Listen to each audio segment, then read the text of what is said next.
Hello students, today's class is Dentin Hypersensitivity.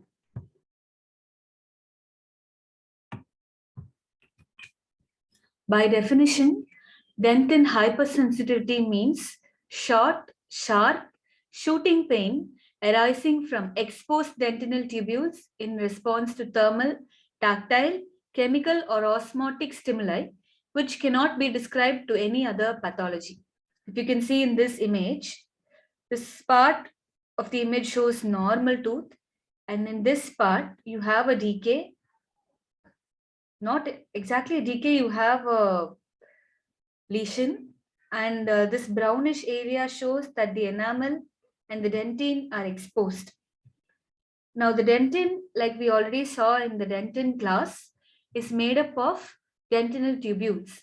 When these tubules are exposed to such stimuli, you get this short, sharp shooting pain. That is dentin hypersensitivity. Etiology of dentin hypersensitivity can be enamel loss, gingival recession, attrition, abrasion, erosion, abfraction, enamel and cementum not meeting at the CEJ. Now, the meeting of enamel and cementum can be of three types. When enamel and cementum do not meet in 10% of the cases, that can lead to dentin hypersensitivity. Mechanism of action in dentin hypersensitivity. It is due to movement of fluids in the dentinal tubules. Now, there are fluids within the dentinal tubules. It is when the stimuli hits the dentinal tubules, there is movement of fluid, and that stimulates pain. This is the basic mechanism of hypersensitivity. Now, based on the movement of fluids in response to stimuli, we can find out what kind of stimuli the dentin tubules are exposed to. If the tubules move out, if the fluid moves out of the tubules, it can be due to hyperosmotic solution, it can be due to a cold stimuli, or it can be due to dehydration. But if the fluid in the dentinal tubules moves into the tubule, it is due to heat stimuli. This is an important one word. If you can see in this image, you have arrow pointing inwards towards the dentinal tubules. You have arrow pointing outwards. Now this light blue shaded area is the fluid within the dentinal tubules. If the arrow is pointing inwards, it means heat stimuli. If the arrow is pointing outwards, it means the stimuli is cold, dehydration, or hyperosmotic solution. I'll repeat again. Fluid within the dentinal tubules moves out in response to cold, dehydration, and hyperosmotic stimuli. Only in response to heat, the fluid within the dentinal tubules moves inwards. There are three theories explaining dentin hypersensitivity, which is very important. Pay attention. Direct neuronal theory, transduction theory, and hydrodynamic theory. This direct neuronal theory, by the name suggests, it is concerned with nerves, neurons. According to this theory, the tubules are innervated by nerve fibers up to 100 microns. And when there is an injury to these tubules, it stimulates the nerve endings. But why this theory is disapproved or not accepted is because when we make histological sections of tooth, there has no nerve fibers have been revealed. So this direct neuronal theory has been disapproved. Second theory, transduction theory. Transduction theory states neurotransmitter vesicles are present on the membrane of odontoblastic processes, and this stimuli is these vesicles are excited by stimuli, and they conduct impulses into the nerve endings.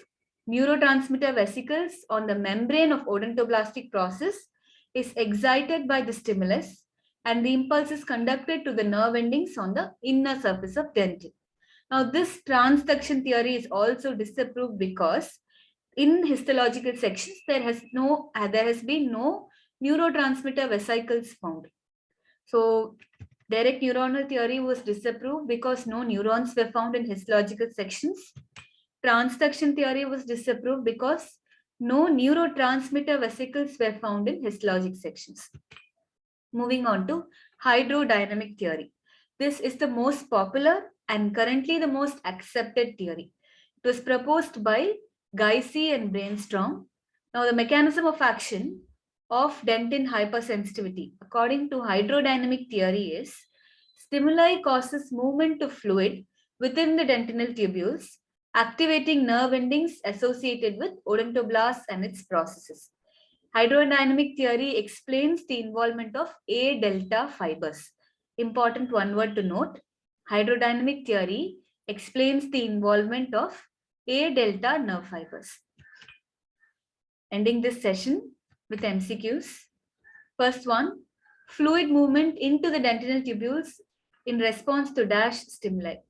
Only in one stimuli, the dentinal tubules show inward movement of fluid, that is hot stimuli. In cold, hyperosmotic and dehydration stimuli, dentinal fluid moves out of the tubules. Second one, most accepted theory of dentin hypersensitivity is transduction theory, hydrodynamic theory, neuronal theory, gate control theory. Answer is hydrodynamic theory. Gate control theory is theory of pain. So please do not confuse with dentin hypersensitivity theories. Transduction theory, like we already saw, it involves vesicles, neurotransmitter vesicles. Neuronal theory, it involves nerve fibers. And these two are disapproved because neither neurons nor neurotransmitter vesicles were found in the histological section of tooth. So most accepted is transduction theory. Transduction theory speaks about involvement of A delta fibers. Sorry, hydrodynamic theory is the most accepted and it speaks about the involvement of A delta fibers. I'll recap hydrodynamic theory again. It is due to stimuli which causes movement of fluid within the dentinal tubules, activating the nerves associated with odontoblastic process due to the fluid movement within the dentinal tubules. So this theory speaks about fluid movement. Thank you.